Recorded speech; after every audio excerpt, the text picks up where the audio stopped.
여러분 한 주간 평안하셨죠? 오늘 시편 산책, 오늘은 시편 119편 8번째 말씀입니다. 57절부터 64절까지의 말씀입니다. 하나님 말씀 봉독해 드립니다.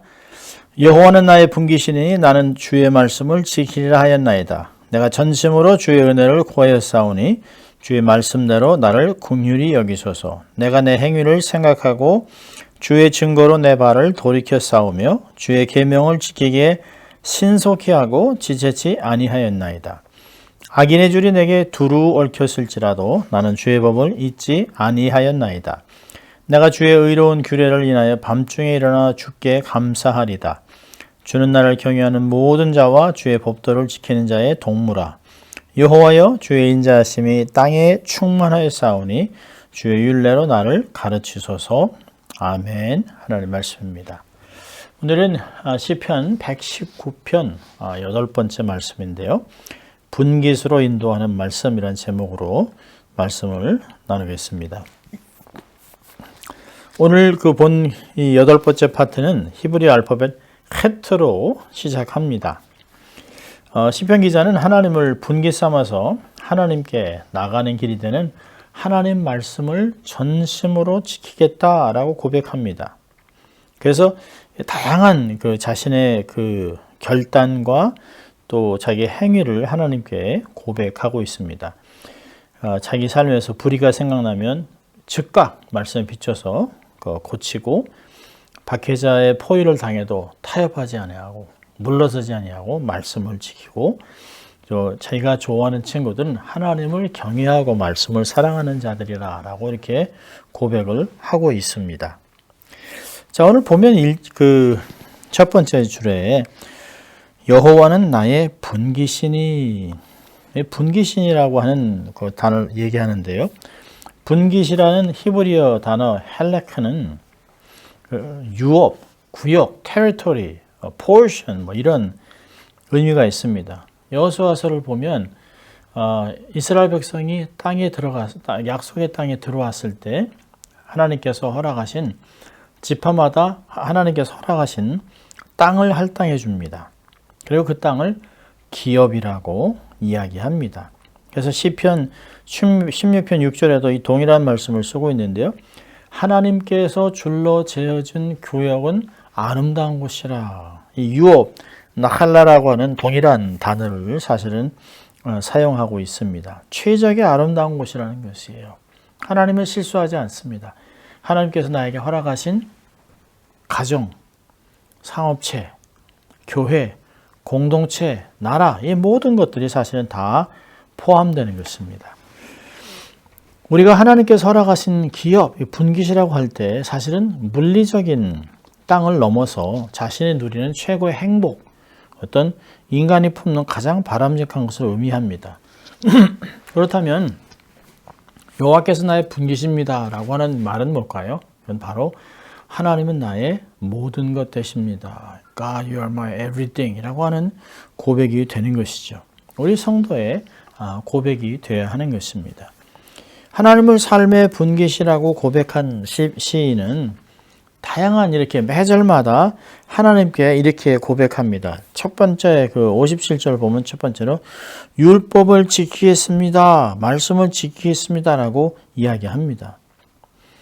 그러니까 하나님을 의존할 분으로, 하나님을 모든 것으로 내 삶의 가장 중요한 분으로 결정하고 확신하고 나니까 무슨 수가 있어도 하나님 말씀을 지키겠다는 것이에요. 여러분 시편 73편 25절에 그랬죠. 하늘에서는 주 외에 누가 내게 있으리요? 땅에서는 주밖에 나의 사모할 자 없나이다. 시편 37편 4절에서는 여호와를 기뻐하라. 저가 내 마음의 소원을 이루어 주시리라. 하나님께서 모든 것을 해주시는 것이에요. 왜 사람들이 말씀을 지키지 않을까요?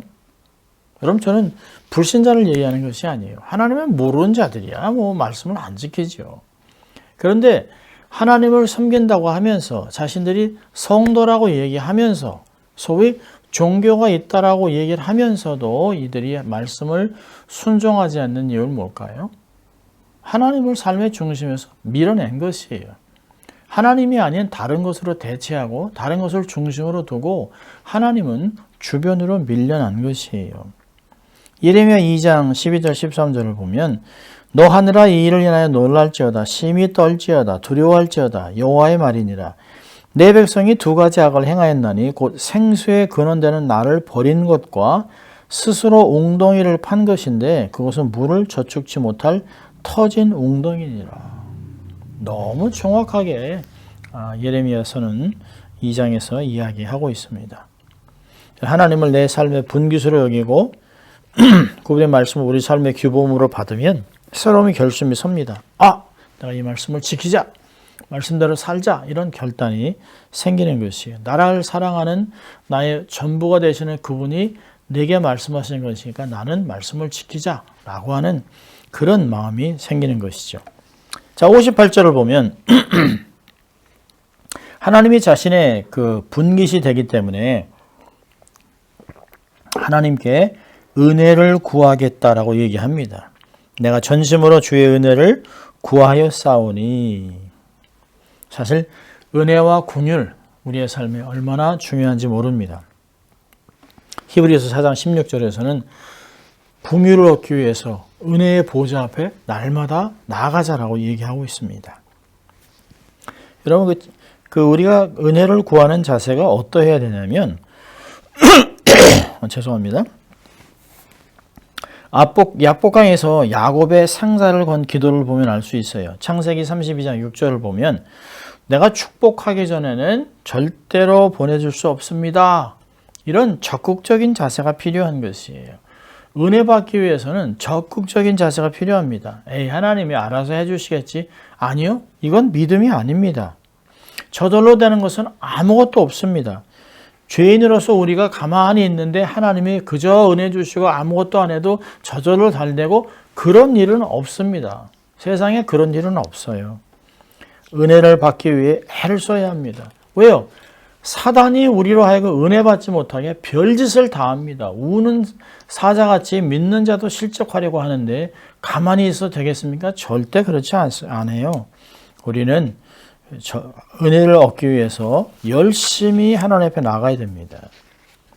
또 그 59절을 보면 세 번째로 하나님의 법으로 돌이키겠습니다 라고 얘기합니다. 내가 내 행위를 생각하고 주의 증거로 내 발을 돌이켜 싸우며.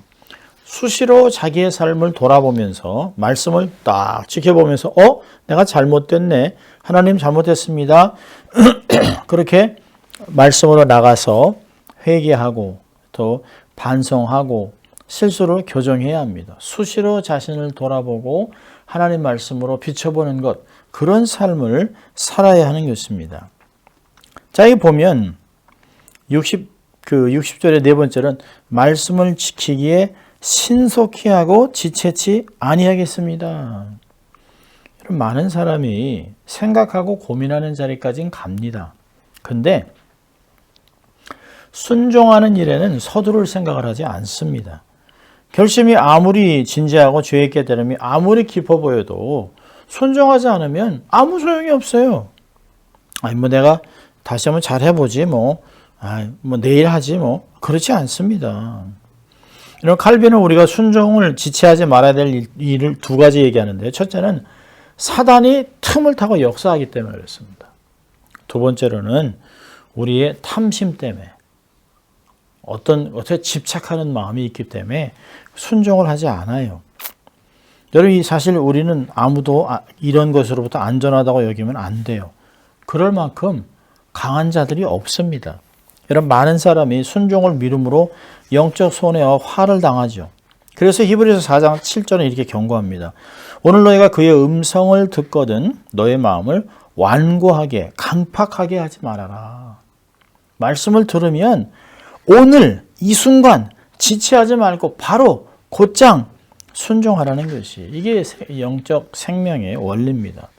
곧바로 기쁘게 자원해서 순종하는 것, 그것이 하나님을 기쁘시게 하는 일입니다. 이런 믿음과 사모함과 기대함으로 하나님께 나가면 기적의 역사가 나타나는 것이에요. 자, 61절의 다섯 번째로는 어려운 때도 마음이 변치 않기를 기도했습니다. 악인의 줄이 내게 두루 얽혔을지라도 나는 주의 법을 잊지 아니하였나이다. 여러분, 만일 우리가 신속하게 순종하지 않고 방심하고 있으면 어느 순간에 그냥 악인들의 줄에 덜컥 얽어매이게 되는 것이에요. 원수들은 순식간에 성도들에게 밧줄을 던져서 올가미로 엮어버립니다. 이게 가끔 그 방송을 보면 뭐 송아지나 또 황소 같은 것도 카우보이들이 두꺼운 줄을 가지고 그 잡아서 딱 묶어요. 그리고 넘어뜨립니다. 그러면 옴짝달싹을 못해요. 막 1000파운드, 2000파운드가 되는 그 소도 발에 딱 줄 걸어서 넘어뜨리면 꼼짝을 못합니다. 여러분, 악인들이 악한 말과 음모의 억압으로 줄을 얽어매면 아무것도 할 수 없어요. 무기력해집니다. 아무리 재능이 있고 아무리 은사가 있고 아무리 능력이 있으면 뭐합니까? 사단의 올무에 걸려서 넘어지면 아무것도 못해요. 방심하다가 올무에 걸리게 되는 것이에요. 말씀을 순종하고 은혜 받는 것에 지체하지 말아야 됩니다. 적극적이 됩니다. 그리고 그리스도의 뿌리를 계속 견고하게 내려야 합니다. 골로새서 2장 6절 7절 보니까 그러므로 너희가 그리스도 예수를 주로 받았으니 그 안에서 행하되 그 안에 뿌리를 박으며 세움을 입고 교훈을 받은 대로 믿음에 굳게 서서 감사함을 넘치게 하라.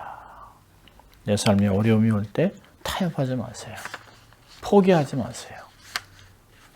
정면 돌파를 해야 하는 것입니다. 말씀으로.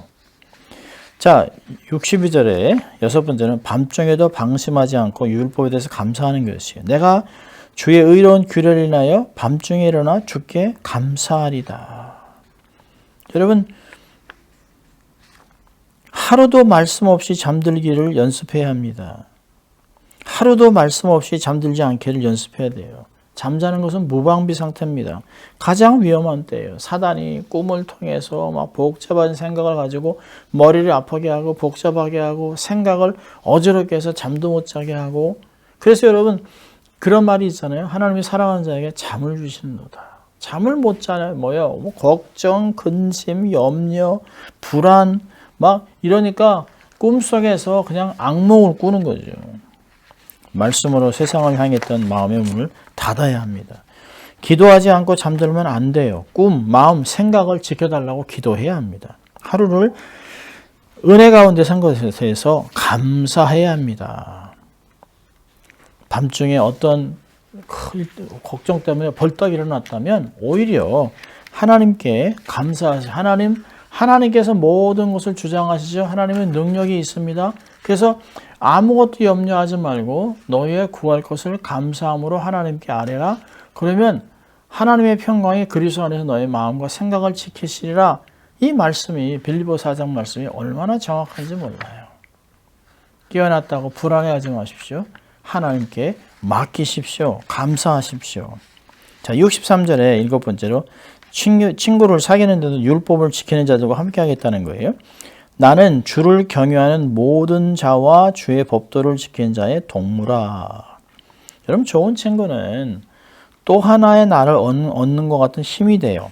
잠언서 27장 17절 보면 철이 철을 날카롭게 하는 것 같이 사람의 그 친구의 얼굴을 빛나게 하느니라.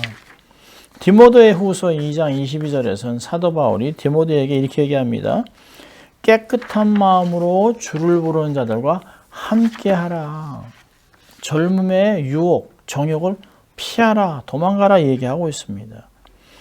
사람들은 유유상종이에요. 비슷한 사람끼리 돌아다닙니다.